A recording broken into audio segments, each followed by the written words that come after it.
8 जून मध्य प्रदेश में एक आदमी ने अपनी पत्नी की हत्या की और बेटी को चाकू मार दिया। वजह थी कि पति को मटन खाने की इच्छा थी और पत्नी ने चिकन बनाया था। 8 जून बेंगलुरु में एक आदमी ने अपनी पत्नी की हत्या की और उसका कटा हुआ सिर स्कूटर पर लेकर पुलिस स्टेशन पहुंचा। पति को शक था कि उसकी पत्नी का किसी और आदमी से अफेयर है। 9 जून दिल्ली में एक आदमी ने बेलन से पीट कर और गला दबाकर अपनी पत्नी की हत्या कर दी। जब वो हत्या को अंजाम दे रहा था तब उनके 4 और 6 साल के 2 बेटे सब कुछ घटते हुए देख रहे थे। 11 जून तेलंगाना में एक आदमी ने अपनी पत्नी की हत्या उसी के स्कार्फ से गला घोट कर दी क्योंकि पत्नी किसी से फोन पर बात कर रही थी। 11 ही जून की एक और खबर है कि छत्तीसगढ़ में एक आदमी ने हंसिया मारकर अपनी पत्नी की हत्या कर दी। आज 11 जून को जब हम ये वीडियो शूट कर रहे हैं, ये कुछ वाकये हैं जो बीते 48 से 72 घंटों के बीच हुए हैं।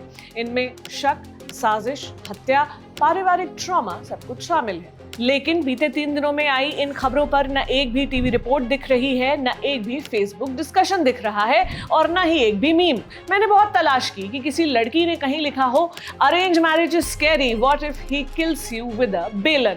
आपको क्या लगता है ये मामले आप तक क्यों नहीं पहुंचे? इन मामलों ने आपको विवाह की संस्था पर विचार करने पर मजबूर क्यों नहीं किया? हाय, मेरा नाम प्रतीक्षा है और आप देख रहे हैं म्याऊं एक बार फिर ललन टॉप पर।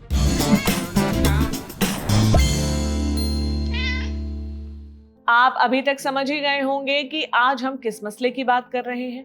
वो जो आपकी टीवी स्क्रीन, मोबाइल से लेकर आपकी चाय पर चर्चा का विषय बना हुआ है, वो है सोनम का अपने पति राजा की कथित हत्या।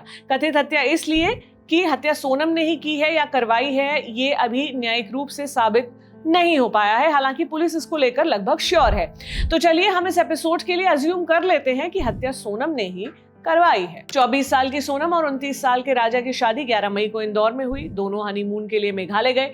23 मई को दोनों के लापता होने की खबर आई। 2 जून को राजा की बॉडी मिली उस होमस्टे से 20 किलोमीटर दूर जहां दोनों ठहरे हुए थे। 8 जून को सोनम उत्तर प्रदेश के गाजीपुर में मिली। उसकी तबीयत ठीक नहीं थी, ऐसा बताया गया। सोनम ने लोकल पुलिस को सरेंडर कर दिया। कुछ रिपोर्ट्स का दावा है कि इन्वेस्टिगेशन में सोनम ने यह कबूल किया कि उसने अपने पति को मरवाया है। हालांकि ईस्ट खासी हिल्स के एडिशनल एसपी और एसपी ने मीडिया ब्रीफिंग में कहा कि सार्वजनिक डोमेन पर उपलब्ध जानकारी ठोस नहीं है क्योंकि पेपर वर्क कोर्ट में अभी तक नहीं पहुंचा है। हालांकि सोनम के खिलाफ ठोस एविडेंस है, पुलिस ये भी मानती है। अभी इन्वेस्टिगेशन चल रहा है, we have to confirm lot of things, evidence है उनका खिलाफ, बट सब ये साबित होगा जब after we finish the interrogation and बहुत सारा लूज एंड्स हम लोग टाई अप करना होगा। So we can confirm that only after her interrogation. But except initial investigation में accept किया कि हाँ वो conspiracy में शामिल थी। हाँ, see वो हम लोग हमारा evidence में ये शामिल है। I mean in our evidence it has proven that yes she's very much involved out there. But then interrogation में पूरा clear picture आई है। रिपोर्ट्स बताती हैं कि हत्या की साजिश में उसके कथित बॉयफ्रेंड राज कुशवाहा समेत 2 अन्य लड़के शामिल थे। यहाँ आपको बता दें कि पुलिस के सामने कबूल की हुई बात कोर्ट में मान्य नहीं होती। जब तक आरोपी मजिस्ट्रेट के सामने अपराध कबूल ना करे उसे अपराधी नहीं माना जा सकता। यहाँ एक बात और साफ कर दूं कि हमारा ये कहने का बिल्कुल भी मतलब नहीं है कि सोनम ने ये हत्या नहीं की या पुलिस झूठ बोल रही है, ऐसा भी हम नहीं कह रहे हैं। लेकिन हम अदालत नहीं है, हम जज नहीं है, इसलिए हम इसका उल्टा भी नहीं कह रहे हैं। हम असल में बात कर रहे हैं इस सवाल पर कि ये खबर हमारे सामने 24 घंटे क्यों घूम रही है, जब इस देश में, इस दुनिया में ऐसी और इससे भी जघन्य हत्याएं रोज हो रही हैं। ये खबर डेली आप तक इसलिए पहुंच रही है क्योंकि इसमें आरोपी एक लड़की है। ये अपनी तरह का पहला वाकया नहीं है जब एक महिला पर अपने पति की हत्या के आरोप हो। कुछ वक्त पहले नीले ड्रम को लेकर सोशल मीडिया पर खूब चर्चा हुई। पहले वाकये की गंभीरता को लेकर, फिर उस पर बने मीम्स को लेकर।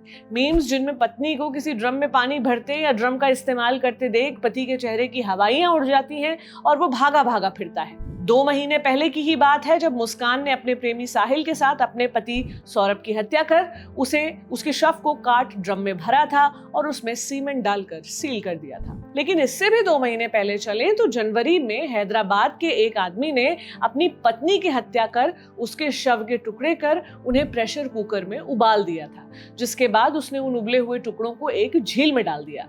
ये केस आपकी स्मृति में नहीं होगा क्योंकि इस तरह का केस हमारी स्मृति में तभी होता है जब उस पर लगातार खबरें बनती हैं, और जाहिर है खबरें तब तक नहीं बनती जब हत्यारा पुरुष हो या जब तक उसमें कोई पॉलिटिकल एंगल ना मिल जाए। पुरुष का हत्यारा होना एक समाज के तौर पर हमें चौंकाता नहीं है, भले ही हत्या कितनी भी चौंकाने वाली हो, क्योंकि लड़कों का क्या है, वो तो हो ही जाते हैं क्रिमिनल। लेकिन लड़की देवी का रूप, घर की लक्ष्मी, सुंदरता की मूरत, पापा की परी, पति की सोना बाबू, उसने मर्डर किया, खबर तो बनती है। और जब खबर बन ही गई है तो क्यों ना उसका गुनाह भी सोशल मीडिया और न्यूज में ही साबित कर दिया जाए। क्यों ना उसके नाचने गाने के पुराने वीडियो निकालकर उसके चरित्र की चीड़फाड़ की जाए। क्यों ना ढूंढ निकाला जाए कि वो कहां जाती थी, किससे मिलती थी, कितनी सिगरेट और कितनी शराब पीती थी, कब कब छोटी ड्रेस पहनती थी। प्रेमी के साथ कहीं उसकी एक पुरानी तस्वीर मिल जाए तो मैं शाम की चाय के साथ उसमें नींबू निचोड़कर उसका सेवन कर लूं। सोशल मीडिया पर आज सोनम में किसी को मजाक का पात्र मिल गया है तो किसी को जीवन के सभी फलसफे याद आ रहे हैं। वे कह रहे हैं इसलिए विवाह मुक्त रहना चाहिए। जो लोग विवाह मुक्त रहने का आग्रह कर रहे हैं, शायद किचन में ठीक उसी वक्त उनकी पत्नी उनके लिए गर्म चाय छान रही है, या उनके माँ बाप ठीक उसी वक्त उनके लिए एक अच्छी सी कन्या खोज रहे हैं जो गिफ्ट के नाम पर डबल बेड, अलमारी और चौपहिया लेकर आए और उनके घर की बहू बन जाए। बात पत्नियों की हो रही है तो क्यों ना एनसीआरबी के कुछ आंकड़ों पर नजर डाली जाए। एनसीआरबी यानी नेशनल क्राइम रिकॉर्ड्स ब्यूरो की पिछली रिपोर्ट के मुताबिक साल 2022 में महिलाओं के खिलाफ अपराध के 4,45,256 मामले दर्ज हुए। ये वो मामले हैं जो दर्ज हुए हैं, असल संख्या का अंदाजा लगाना भी मुश्किल है। इन अपराधों में पति या रिश्तेदारों द्वारा क्रूरता के 1,39,993 मामले, महिलाओं के अपहरण और अगवा के 85,489 मामले, महिलाओं की मर्यादा भंग करने के इरादे से हमले के 83,262 मामले, बलात्कार के 31,613 और दहेज प्रताड़ना के 13,479 मामले थे। इससे पहले कि आप कहें कि दहेज के इन 13,000 में से 10,000 तो फर्जी ही होंगे, आपको ये भी बता दूं कि इसी रिपोर्ट के मुताबिक इसी साल 6,450 महिलाओं की दहेज के लिए हत्या कर दी गई थी। लेकिन आपको एक भी खबर नहीं मिली, एक भी सुसाइड नोट आपकी फोन की स्क्रीन पर नहीं चमका। पॉइंट ये है कि महिलाएं जब तक पीड़ितों के आंकड़े हैं, हमारी नजर उन पर नहीं पड़ती, क्योंकि झेलना तो उनकी किस्मत है। लेकिन जब वो क्रिमिनल बन जाती हैं तो हम सारे काम धाम छोड़कर उनकी कहानी से छुटकारे लेने का एक भी मौका नहीं छोड़ते। ये वीडियो रिकॉर्ड होने के बाद भी इस केस में लगातार अपडेट्स आते रहेंगे। जब आप ये वीडियो देख रहे होंगे तब तक इस मसले में और भी पहलू जुड़ चुके होंगे, बहुत कुछ बदल चुका होगा। लेकिन एक चीज फिर भी नहीं बदली होगी, रियल लाइफ में विलन की भूमिका निभा रही औरतों की हमारी तलाश, उनके बारे में जानने की हमारी उत्सुकता और उन्हें बर्बाद होते देखने का हमारा सुख, ये मजा पुरुष क्रिमिनल कहां दे पाएंगे। आपकी तरह मैं भी चाहती हूं कि राजा और उसके परिवार को न्याय मिले और जल्द मिले, किसी भी परिवार को ऐसा दिन ना देखना पड़े। लेकिन ये न्याय मीम, स्त्री विरोधी पोस्ट और हनीमून प्लानिंग जोक्स पर बुक्का फाड़कर हंसने से नहीं मिलेगा। शुक्रिया।